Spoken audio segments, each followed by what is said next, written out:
Good evening from a Johannesburg that's buzzing with G20 excitement. In this week's wrap, if there's one thing the Madlanga Commission and Parliament's Ad-hoc Committee are good at, it's leaving us speechless with every session. From Brown Mogotsi's CIA claims to Mary de Haas's outburst, we spill all the tea, so grab a seat. And speaking of seats, Cyril's about to hand over the G20 presidency to a literal empty one thanks to the US boycott. Spicy. In other news, the DA's John Steenhuisen is facing some financial turbulence, while Eswatini scored a controversial deal with the US. Plus, a TV show has everyone Googling anti-anxiety meds, and tomorrow, the world will be defying gravity with Wicked for Good. We're also diving into the significance of the Epstein files and wrapping up with some major sports wins for our sports teams. So let's dive into these stories and more in this week's wrap, brought to you by myself, Verashni Pillay, and the Explain.coza team. First up in your national stories, Malusi Gigaba has formally stepped aside from ANC duties yesterday. The ANC step-aside rule requires its leaders to voluntarily resign from party and government positions if facing criminal charges. The former minister appeared in court this week alongside former Transnet heavyweights Brian Molefe, Anoj Singh, Siyabonga Gama and Thamsanqa Jiane, basically a state capture class reunion. Prosecutors allege Gigaba took secret Gupta cash to grease the infamous 1,064 locomotive deal. It's not clear if he'll resign as an MP, which is typically also required by the step-aside rule. Plane loads of Palestinians landing in South Africa have confounded authorities. Over the past 3 weeks, 329 Palestinians arrived in Johannesburg on two mysterious charter flights. Passengers paid around 34,000 rand to a shady outfit called Al Majid Europe, only to land with no luggage, exit stamps, or clear destination in mind. After a 12-hour airport standoff, NGO Gift of the Givers stepped in. Al Jazeera reports this may have been partly to force Palestinians out of Gaza. South African officials are deciding their legal status and next steps. John Steenhuisen is under fire within the DA. There's an outcry over his axing of DA Minister of Forestry, Fisheries and the Environment, Deon George, amid speculation that George's removal was partly due to his refusal to appease hunting groups. Now there's new scrutiny over Steenhuisen's apparently messy personal finances, including personal credit debt. Before his removal, George also flagged issues with Steenhuisen's party credit card use.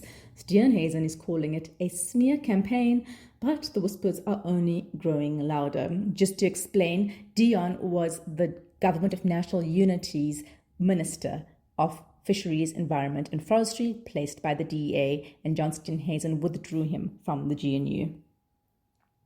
Moving on, Cyril will hand G20 presidency to an empty chair. Yes, really. With the US set to take over the G20 helm but boycotting the Joburg summit, Ramaphosa has opted for peak diplomatic shade. On Friday, he brushed off the drama, saying, "If you boycott, you are the biggest loser," adding he'll symbolically hand over to an empty chair. Ever the pragmatist, Ramaphosa says he'll still work to fix the frayed trade ties over Trump's false claims of Afrikaner persecution. Activist group Women for Change has called for a national shutdown tomorrow ahead of G20. They're urging women and LGBTQ plus people to stay away from work, spend nothing, wear black, and stop everything completely for 15 minutes at noon. Their petition to declare GBV a national disaster has already topped 1 million signatures. A third of adult women have experienced physical violence, according to South Africa's most comprehensive GBV analysis to date, released last year by the HSRC. Moving on to your international news, Trump hosted a wildly controversial White House love fest with Saudi Crown Prince Mohammed bin Salman this week. US intelligence previously found that the Crown Prince ordered the 2018 assassination of Saudi journalist Jamal Khashoggi, a progressive editor who was critical of the Saudi government and the Crown Prince in particular. Questioned about this on Tuesday, Trump shrugged that things happen and called Khashoggi extremely controversial. The red carpet parade of marching bands, flyovers, and billion-dollar deals only made it worse. Eswatini has admitted it quietly took over $5 million from the US to accept deportees. The country's finance minister, Neil Rakenberg, made the admission in Parliament on Monday after pressure from MPs. The secret deal with the Trump administration has already seen 15 men flown in since July under a third country removal scheme critics say is basically offshoring America's problems. The men, some accused of serious crimes, are now being held without charge in a maximum security prison in the country. Right groups are demanding answers. The internet had a meltdown on Tuesday. Cloudflare, the giant cloud services and cybersecurity firm holding up 20% of the world's websites, tripped over a faulty file meant to manage suspicious traffic. Ironic. It crashed the entire system and sent X, YouTube, Google, Zoom, Canva, and even ChatGPT into error message chaos. South Africans with our load-shedding PTSD spiraled during the 3-hour outage, with a search term topping Google Trends in South Africa and beyond on the day. The White Lotus spiked searches for its character's favorite benzo. After season 3 dropped in February, Google searches for lorazepam, the anti-anxiety med Parky poses character pops like Tic Tacs, nearly doubled over 12 weeks. Researchers say that's not great, considering dodgy online benzos often contain dangerous synthetic opioids. Experts are now urging TV creators to rethink how they portray prescription drugs. Meanwhile, we just have lorazepam stuck in our head in Posey's iconic southern drawl. Wicked for Good lands in local and global cinemas tomorrow. The sequel is already the biggest PG-rated pre-seller ever. Critics say stars Cynthia Erivo and Ariana Grande, who developed the cutest friendship while filming, delivered explosive performances. Our favorite performance, though, was Erivo fighting off a man who jumped the barricades at the Asian premiere last week and grabbed Grande. It happened in Singapore. He's since been sentenced to 9 days in prison. As Erivo's character famously puts it, "I don't cause commotions, I am one." Moving on to your big stories, Mogotsi is writing his own spy thriller at the Madlanga Commission. South Africa's police inquiries have been serving pure drama this week, with the Madlanga Commission and Parliament's Ad-hoc Committee somehow morphing into a conspiracy theory circus. For weeks, the Madlanga Commission lined up witness after witness detailing alleged rot inside the SAPs. That was phase 1. This week, the Commission flipped the script into phase 2, the stage where the implicated parties finally get to tell their side under oath. Here are the moments that had everyone glued to their screens. Firstly, Mogotsi's blockbuster claims. In testimony that sounded more Hollywood than judicial, Northwest businessman Mogotsi told the Commission he was an undercover contact agent for crime intelligence. He said he was recruited as a crime intelligence informant in 1999 and in 2009 was elevated to contact agent, handled by senior police officers for years. To sum it up, despite other witnesses describing Mogotsi as a political fixer with his fingers in the justice system, with links as high up as Police Minister Senzo Mchunu, Mogotsi claims he was tackling corruption from the inside out. Right. From there, the claims got wilder. Mogotsi alleged that KZN Police Commissioner Nhlanhla Mkhonazi is secretly a CIA operative, a suspicion he shared with none other than former Minister Nathi Mthethwa, who since died in September this year of suicide. Another one of Mogotsi's biggest revelations was identifying the notorious Pretoria hitman known as John Wick, long rumored to be targeting the Mamelodi-based Boko Haram gang. Mogotsi testified that John Wick was allegedly Vusumuzi Kat Matlala, a named member of the Big Five cartel in the commission, who he says he'd been asked to monitor by Police Minister Bheki Cele in 2018. Neither SAPS nor Minister Senzo Mchunu has issued any official comment confirming or denying that Matlala is the John Wick alias. The claim remains explosive but entirely unverified, leaving most South Africans treating it as just the latest chapter in the never-ending telenovela of police corruption and gangster nicknames. Separately, veteran violence monitor Mary de Haas appeared before Parliament's Ad-hoc Committee on the KZN Political Tasks team.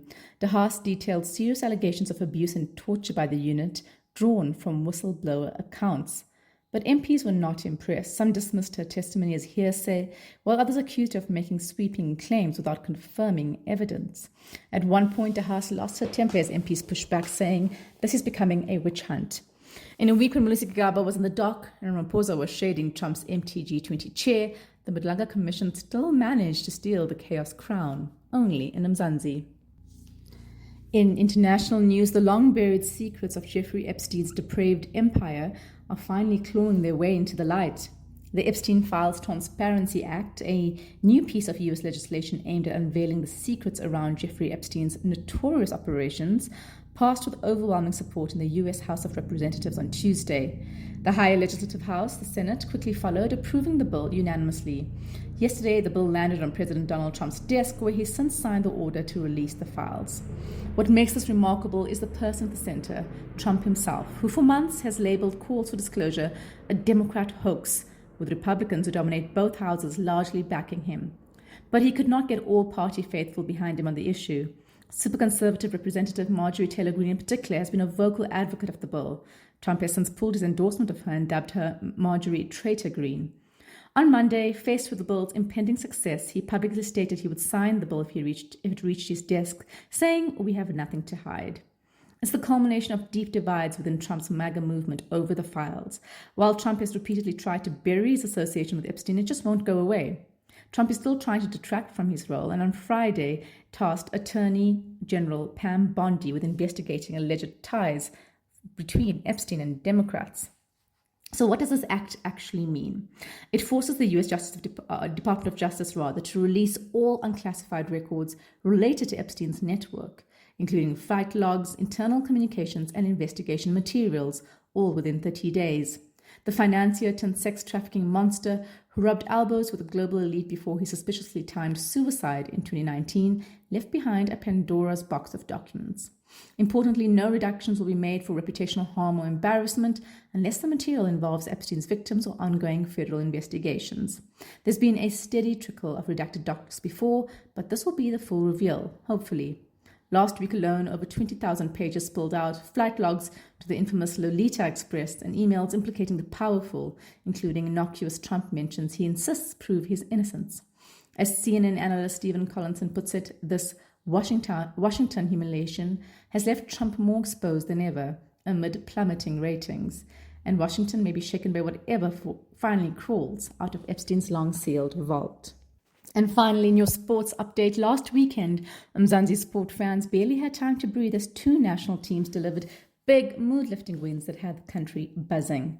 First up, the Springboks, the world champs, pulled off a gritty 32-14 victory over Italy in Turin on Saturday in the Castle Lager outgoing tour, despite going a man down just 12 minutes in after Franco Mostart's early red card.